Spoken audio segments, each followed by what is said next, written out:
Bapak Ibu, saudara-saudara kekasih Tuhan, Shalom. Selamat hari Minggu untuk kita semua. Dan kita bersyukur Tuhan menuntun kita selama 1 minggu yang lalu. Kita berada dalam kehidupan pergumulan pelayan kita masing-masing.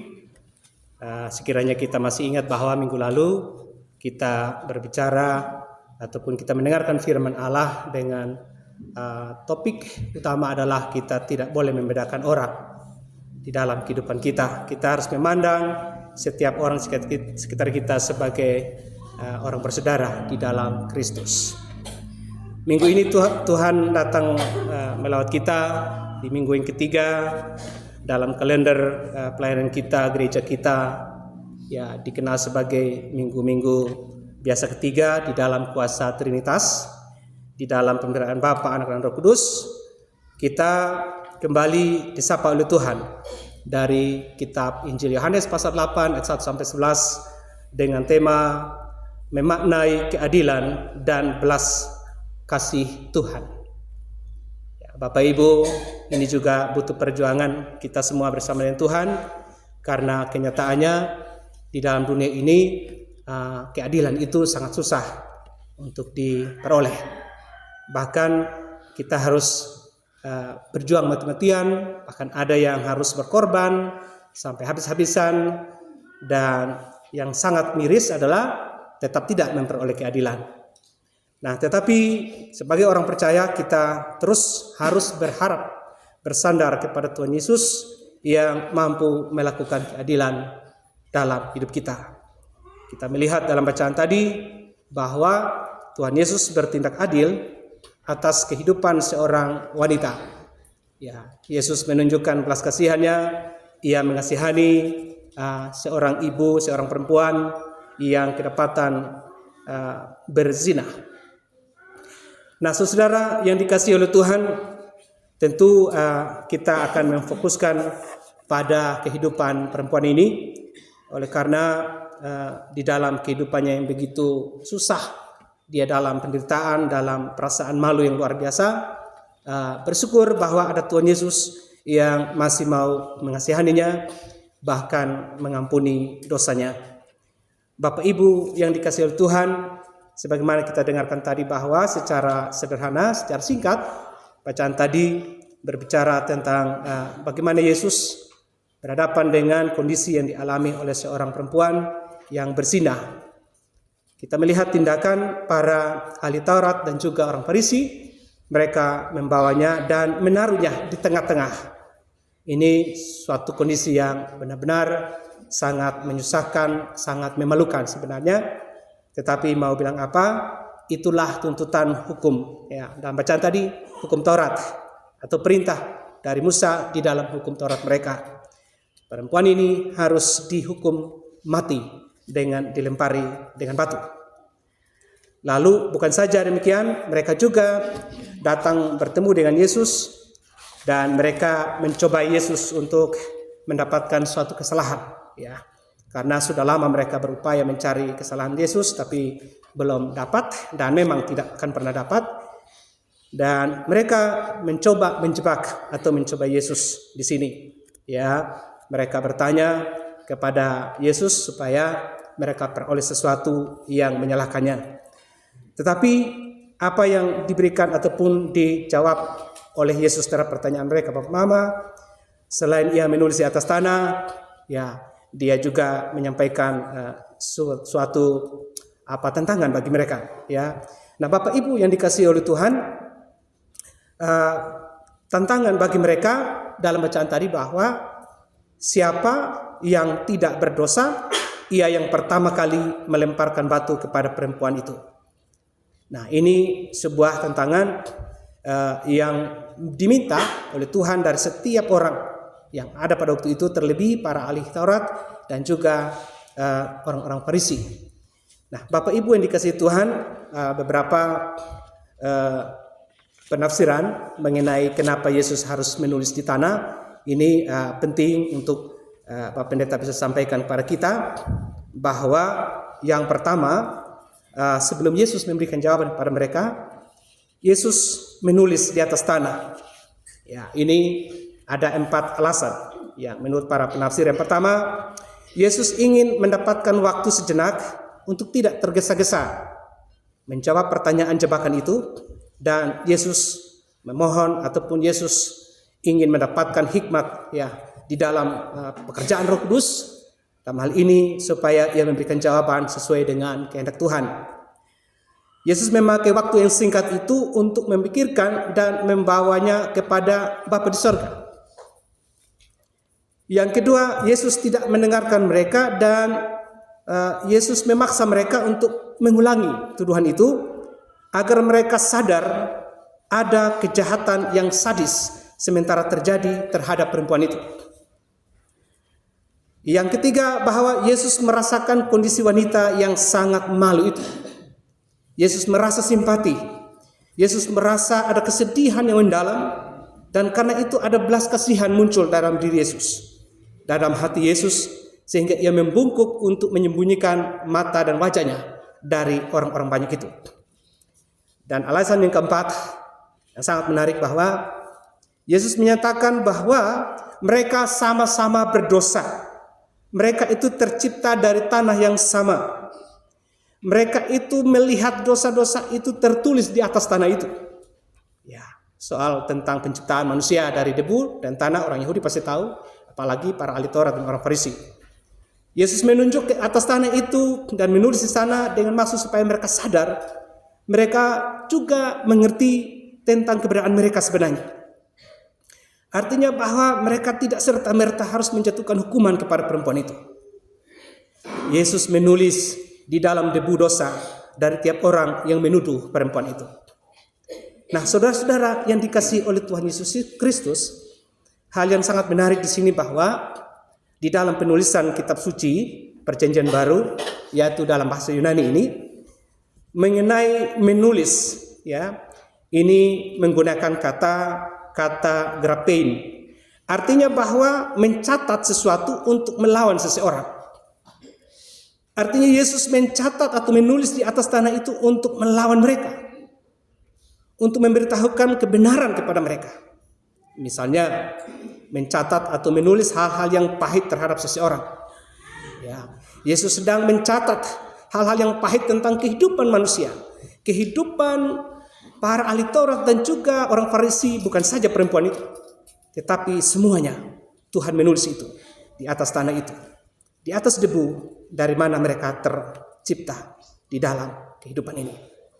Yesus menulis dosa-dosa orang-orang yang kejam dan sadis ini, dan sangat yakin bahwa Yesus tidak menginginkan kebenaran atas diri sendiri. Yesus tidak mau menerima kebenaran yang mereka anggap mereka paling benar, dan perempuan itulah yang paling berdosa. Nah, saudara-saudara, dari 4 pikiran ini, maka sungguh jelas bagi kita bahwa Tuhan Yesus benar-benar menunjukkan sikap yang sangat baik untuk menyatakan keadilan di tengah-tengah mereka. Yesus bukan mengizinkan atau memperbolehkan perempuan ini untuk bersinah, tidak. Tetapi sekaligus Yesus mengajari orang-orang pada waktu itu, terutama para ahli Taurat dan orang Farisi, tentang bagaimana bersikap terhadap sesama manusia, terhadap sesama yang sama-sama berdosa di hadapan Allah. Nah, saudara yang dikasihi oleh Tuhan Yesus Kristus, dan demikian kita perhatikan pertanyaan Yesus, siapa yang tidak berdosa hendaklah ia yang pertama melempari batu itu. Artinya bahwa di sini Tuhan Yesus ya mau menantang mereka, apakah mereka memiliki atau suatu pikiran, memiliki pikiran keinginan dalam hati mereka. Apakah mereka memiliki keinginan yang berdosa seperti perempuan ini? Jawabannya iya, karena tidak ada manusia yang tidak berdosa. Dan karena itu Tuhan tantang mereka. Tetapi kita lihat Bapak Mama dalam bacaan tadi, mereka melepaskan, membuang batu-batu itu, dan mereka mulai pergi, mulai dari yang tertua. Artinya mulai dari orang-orang yang tadinya merasa dirinya benar, paling paham tentang hukum Taurat, paling paham tentang firman Allah. Tetapi kenyataannya tidak, di hadapan Tuhan tidak demikian. Mereka merasa diri sebenarnya sama dengan perempuan itu. Nah, saudara-saudara yang dikasihi oleh Tuhan Yesus Kristus, kita perhatikan selanjutnya. ketika mereka semua telah pergi, ya. Ketika Yesus telah mengajukan pertanyaan dan kembali menulis di atas tanah itu, Bapak Mama, ini sebuah perkara yang sangat serius, bukan hal main-main. Yesus pun merasakan perasaan perempuan itu. Yesus sangat prihatin dan menaruh rasa kasihan kepada perempuan ini. Dan setelah mereka pergi, Yesus bangkit berdiri dan bertanya kepada perempuan itu, "Tidak adakah yang menghukum engkau?" Dan perempuan itu menjawab, "Tidak ada Tuhan." Disinilah cara Tuhan, disinilah keadilan yang dinyatakan oleh Yesus dalam kehidupan perempuan itu, dan juga tentu bagi semuanya. Ya, Tuhan menunjukkan kasih sayangnya, belas kasihnya kepada perempuan ini dan mengatakan bahwa aku pun tidak menghukum engkau. Mengapa Bapak Mama? Oleh karena belum tiba waktunya bagi perempuan ini untuk dihukum.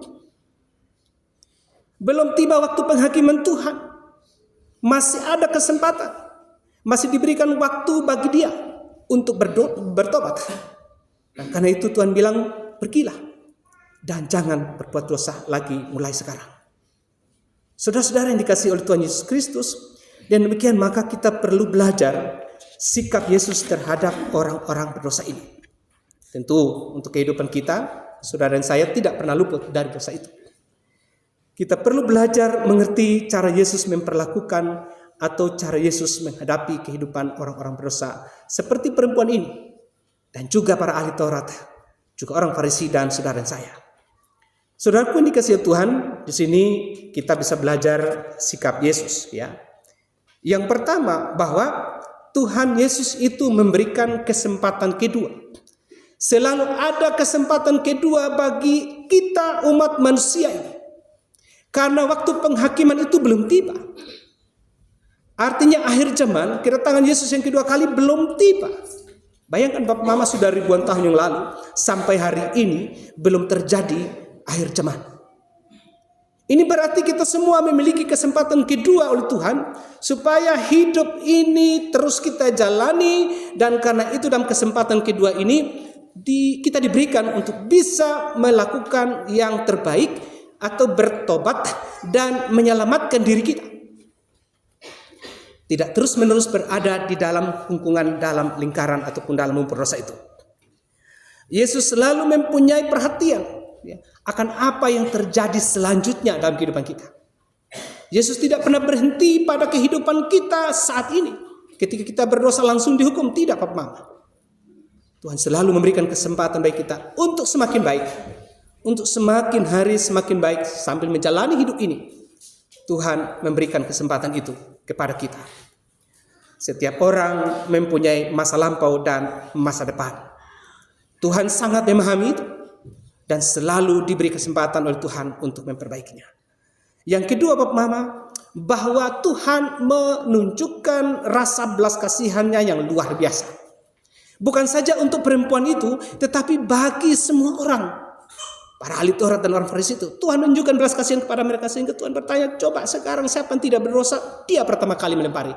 Artinya Tuhan menyadarkan mereka bahwa mereka itu juga berdosa. Dan karena itu lain kali tidak boleh cepat-cepat menghakimi, tidak boleh menghukum orang, bahkan berniat untuk membunuh orang lain. Bapak Mama yang dikasihi oleh Tuhan Yesus Kristus, sedikit kita memahami bahwa dalam kehidupan orang Yahudi ada 3 dosa yang sangat-sangat berat, ya, dan sangat-sangat menakutkan atau sangat-sangat ditakuti oleh orang Yahudi. Yang pertama adalah penyembahan berhala. Penyembahan berhala ini sangat dibenci oleh Tuhan, Bapak Mama.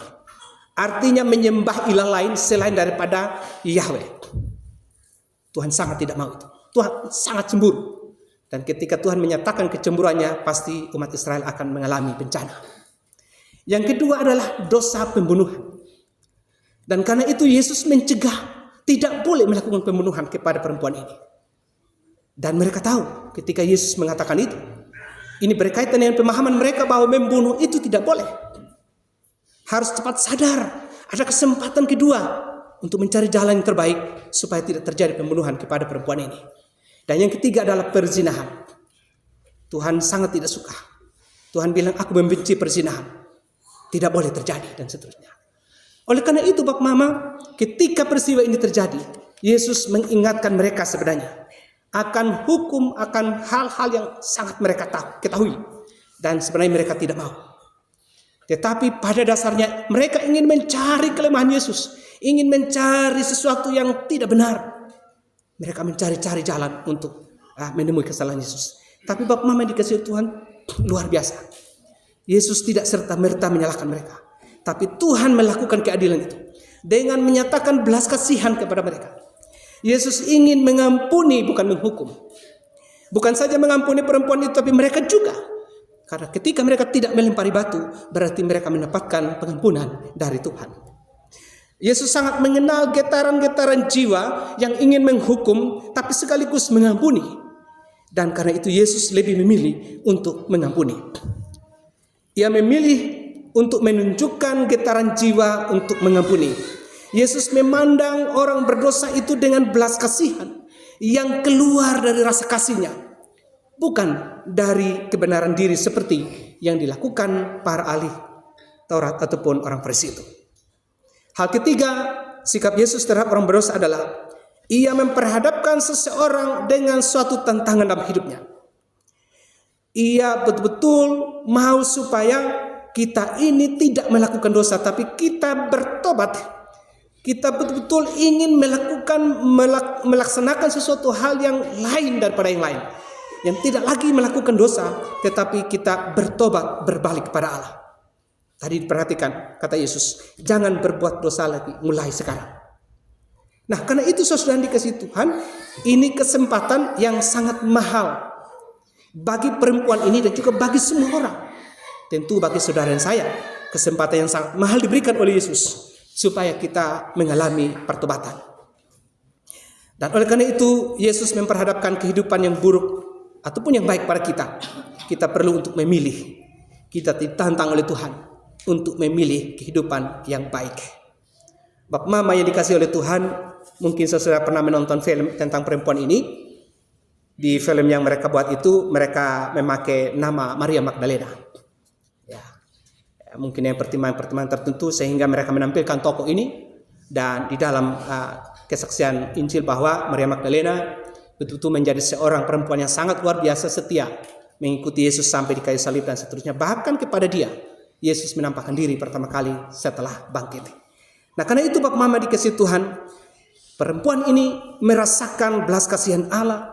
Perempuan ini diberi kesempatan oleh Tuhan dan ia menggunakan itu dengan baik. Sikap yang keempat adalah Yesus percaya, sungguh sadar akan sifat dasar manusiawi kita, baik laki-laki maupun perempuan, termasuk dalam soal hal hawa nafsu dan sebagainya. Tuhan tahu itu. Dan karena itu kita diarahkan oleh Yesus untuk tidak segera menghukum wanita itu, tetapi diberi kesempatan untuk mengerti, memahami tentang kelemahannya dalam soal perzinahan dan sebagainya.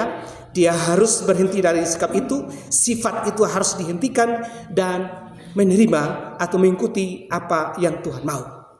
Yesus percaya bahwa di dalam kehidupan orang-orang, kehidupan manusia, akan ada selalu ada suatu hal yang menjadi bagian dari Tuhan. Ia akan memberikan pertolongan kepada saudara dan saya. Tuhan selalu mencari jalan, mencari pintu, ya, mencari kesempatan untuk masuk dalam hidup kita dan memperbaiki kehidupan kita. Nah, dalam pertolongan Tuhan itulah, maka sebenarnya Yesus mau bilang kepada perempuan ini, pulanglah, jangan berbuat dosa lagi, aku selalu menyertai engkau sampai kepada akhir zaman. Karena penghukuman terhadap dosa seperti perzinahan yang engkau lakukan ini, itu akan terjadi pada saat akhir zaman, bukan sekarang. Dan karena itu pergunakan waktu ini yang baik untuk memperbaiki kehidupanmu. Jangan berbuat dosa lagi, mulai sekarang. Saudaraku, sikap yang kelima dari Yesus, bahwa ada sebuah peringatan yang cukup tegas. Yesus memperhadapkan kita untuk memilih bagaimana dalam kehidupan ini. Kita mau tetap hidup dalam kehidupan yang lama, atau kita mau mencapai hidup yang baru di dalam Yesus. Kita diperingatkan oleh Tuhan. Dan karena itu hari ini saudara dan saya sebagai orang percaya kepada Yesus, ya, Pak Pendeta selalu bilang, mari kita perteguhkan iman. Jangan sekali-kali kita goyah dengan berbagai pengajaran-pengajaran di luar Alkitab. Kita doakan mereka Kita jangan pengaruh. Nah, termasuk firman hari ini Pak Mama, kita diminta supaya di dalamnya kita memaknai keadilan dan belas kasih Tuhan. Melalui apa? Melalui cara hidup kita, menggunakan kesempatan kedua yang Tuhan berikan. Kita memiliki kesempatan yang baik untuk memperbaiki hidup ini. Dan juga di dalamnya kita merasakan belas kasihan Allah. Kita betul-betul mengalami itu Bapak Mama.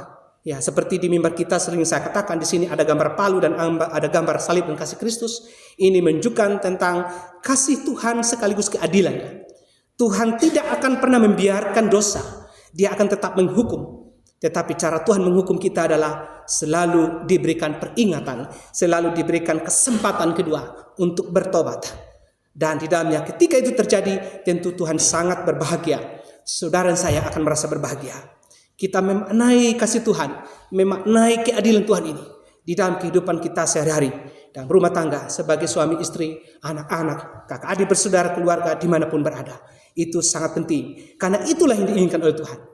Merasakan belas kasihan Tuhan, membagikannya itu kepada orang lain, memperlakukan orang lain secara adil, tidak dengan cara yang lain. Tidak dengan cara-cara yang ingin membunuh, bahkan membunuh dalam tanda kutip. Ya, ada orang mencoba membunuh karakter kita, membunuh kehidupan kita, membunuh karier kita, membunuh karya kita dan seterusnya. Tapi itu tidak masalah, karena firman hari mengatakan belum waktunya untuk memperoleh penghakiman. Ada waktu yang tepat, yaitu ketika akhir zaman. Setiap kita akan menghadapi akhir zaman. Setiap kita akan berhadapan dengan pengadilan Allah. Tetapi hari ini, minggu ini, Tuhan bilang, kamu hidup. Nyatakan keadilan Tuhan dan nyatakan belas kasihan Tuhan. Pak Mama, hari ini ada baptisan kudus di gereja Tuhan ini terhadap 2 orang anak kekasih kita. Ya, saya menyebutkan nama mereka, yaitu anak Ezra Simon Petrus Bula dan Halan Julius Sela. Pak Mama yang dikasihi oleh Tuhan Yesus Kristus, pembaptisan kudus itu suatu hal yang sangat sakral, yang sangat kudus. Dan karena itu sudah seharusnya kita semua sebagai orang percaya pada Yesus, kita tidak boleh bermain-main dengan baptisan kudus. Jangan membawa alasan kita, jangan membawa pembenaran diri kita lalu dipaksakan untuk pembaptisan, tidak boleh. Kita diatur oleh firman Allah, juga oleh aturan-aturan gereja yang baik. Dan demikian itu menjadi kekuatan, membawa sukacita bagi kita dalam pembaptisan kudus hari ini. Kita berdoa bagi keluarga besar yang ada, yang Tuhan berkati ini, ya. Keluarga besar Bula, keluarga besar Soleh, Bekari, keluarga Nahum, keluarga Lopo, Pelukila, dan juga semua yang terkait dalamnya, keluarga Beti. Tuhan memberkati keluarga-keluarga kita ini dengan firman hari ini. Mereka juga mau menyatakan keadilan Tuhan dan belas kasihan Yesus. Tentu misalnya perhatian mereka kepada anak yang dibaptis ini. Bukan saja dibaptis hari ini menyaksikan di mata kepala. Tetapi ketika mereka bertumbuh semakin dewasa, tanggung jawab kita untuk mengajari mereka tentang firman Tuhan hari ini. Keadilan dan belas kasihan Yesus itu penting dalam kehidupan kita. Supaya di dalamnya Bapak Mama, kita tidak terus-menerus merasa berada di bawah penghukuman dosa, tetapi kita diberi kesempatan oleh Tuhan untuk bertobat sambil menantikan pengadilan Tuhan yang adil, seadil-adilnya di akhir zaman. Mari Bapak Mama yang dikasihi oleh Tuhan, untuk mengakhiri renungan ini, Bapak Pendeta mengajak kita untuk kita mulai bersikap tidak cepat menghakimi orang lain. Ingat, kita juga sama-sama tercipta dari debu tanah, di mana Yesus pernah menulis di atas debu itu. Yesus pernah menunjukkan dosa-dosa kita itu. Hanya Tuhan yang berhak untuk menghukum orang berdosa. Yang kedua, bahwa kita harus selalu bersikap adil dan juga menyatakan belas kasihan Tuhan bagi kehidupan kita, supaya di dalamnya, dalam kesempatan kedua ini, Tuhan selalu menolong, memberkati, menyertai setiap langkah kehidupan kita. Dan yang terakhir, bahwa kita meneladani cara Yesus menghadapi orang-orang yang berbuat salah, menghadapi orang-orang yang berdosa.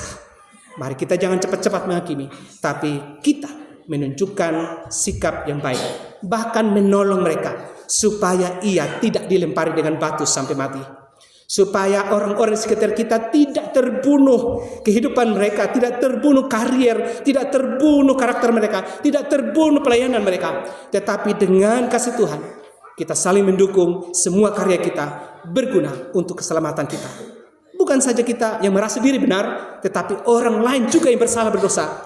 Mereka diselamatkan, mereka diampuni, mereka diberikan kesempatan untuk menjalani hidup bersama-sama dengan Tuhan sampai kepada akhir zaman. Bapak Ibu yang dikasihi oleh Tuhan Yesus Kristus, mari kita pulang dan kita perbaharui. Kalau minggu lalu kita lulus tidak membedakan orang, maka minggu ini Tuhan mau supaya sikap yang tidak membedakan orang itu dinyatakan dalam keadilan dan belas kasihan yang berkenan kepada Allah, dan tentu membawa sukacita damai sejahtera bagi kehidupan kita. Tuhan Yesus menolong dan memberkati kita sekalian.